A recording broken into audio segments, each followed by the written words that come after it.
ஆச்சி மசாலா. எந்த சமையலும் ருசி தேடும் ரகசியம். 20 ரூபாய். வணக்கம். திருமணத்தை பற்றி, ஜாதி மரத்தை பற்றி, சடங்குகளை பற்றி எல்லாம் என்னோட மக ஒரு இன்டர்வியூ கொடுத்துருக்காங்க. அதை பற்றி சில பேர் ஆதரவாக கருத்து தெரிவிச்சிருக்காங்க, சில பேர் எதிர்ப்பாக கருத்து தெரிவிச்சிருக்காங்க. எங்கிட்ட அதை பற்றி கருத்து கேட்டாங்க. நான் ஒரு ப்ரௌடு பெரியாரிஸ்ட். எனக்கு இந்த ஜாதி மதம், இந்த சடங்கு இதில் எல்லாம் எனக்கு உடன்பாடே இல்லை. அதே மாதிரி திருமணம் குறித்து எங்கிட்ட கேட்டாங்க.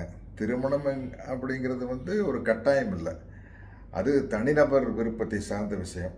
திருமணம் செய்கிறதாட்டும், ஒத்து வராட்டி டைவர்ஸ் பண்ணுறதா இருந்தாலும் சரி, இல்லை தனியாகவே வாழ்ந்துட்டு இருந்தாலும் சரி, திருமணம் இல்லாமையே நமக்கு ஒரு குழந்தை வேணும்னு ஆசைப்பட்டாலும் கூட இன்றைக்கி இருக்கிற மெடிக்கல் ஃபெசிலிட்டியில், மருத்துவத்துறையில் இன்றைக்கி இருக்கிற டெவலப்மெண்ட்டில் அதுக்கான வாய்ப்புகள் இருக்குது.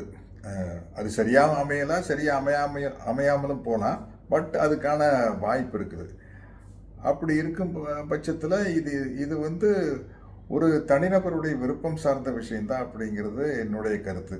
அதனால் இந்த கருத்துக்களில் திவ்யா கூட நானும் ஒத்து போகிறேன், உடன்பட்டு போகிறேன் அப்படின்னு தெரிவிச்சுக்கிறேன்.